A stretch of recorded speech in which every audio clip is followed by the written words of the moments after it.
Salut à tous, bienvenue dans ce format court où on s'intéresse à deux choses, les extrémas et les équations du type f de x égale k, résolution, graphique et nombre de solutions. Donc extréma déjà, qu'est-ce que c'est? Eh bien déjà c'est le pluriel d'extrémum.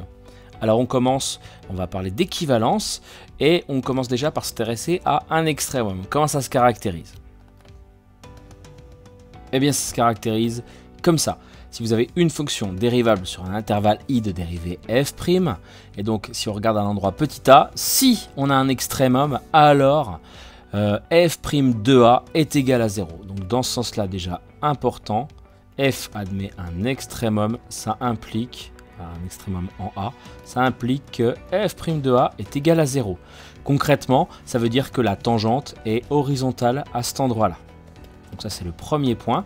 En revanche, ce qu'il faut bien comprendre, c'est que ce n'est pas une réciproque. Dans l'autre sens, ça ne fonctionne pas. C'est pas parce que vous avez f' de a qui vaut 0 qu'on a un extrémum. Et le contre-exemple royal qu'on donne dans ce cas-là, c'est la fonction cube en 0. Puisque la fonction cube, grossièrement, elle ressemble à ça. C'est quoi la dérivée de f de x égale x cube?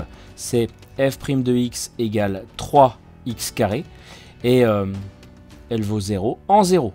Puisque si vous résolvez ça égale à 0, ça équivaut à x égale 0.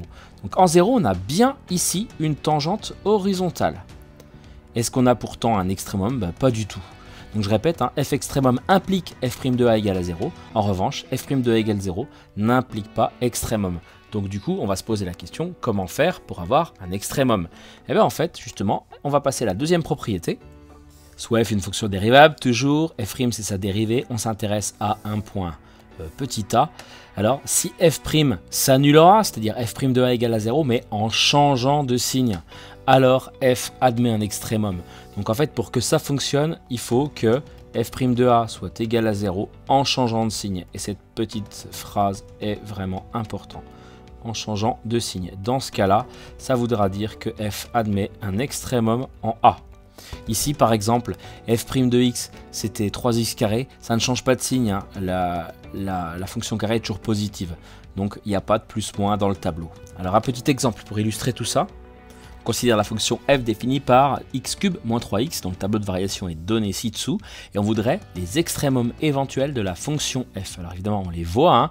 On voit que l'extrémum, le maximum c'est 2, le maximum local en tout cas c'est 2, et le minimum local c'est moins 2. Je parle de local puisqu'en fait elles peuvent plonger à moins l'infini et monter à plus l'infini, donc dans ce cas là il n'y a ni maximum ni minimum, mais aux alentours de cette zone le maximum c'est 2 et le minimum c'est moins 2. Comment on justifie un truc pareil? Eh bien on dit f admet un maximum de 2 en x égale moins 1. Je vous rappelle qu'un maximum et un minimum c'est une ordonnée, car eh bien on dit que la fonction s'annule, la dérivée s'annule en moins 1, on le voit bien ici, hein, mais on dit surtout qu'elle change de signe, c'est-à-dire qu'il y a une montée et une descente finalement, hein, donc en changeant de signe. Et pareil pour le minimum. J'ai rajouté maximum, minimum local ici, hein, et donc en changeant de signe, c'est vraiment quelque chose d'important.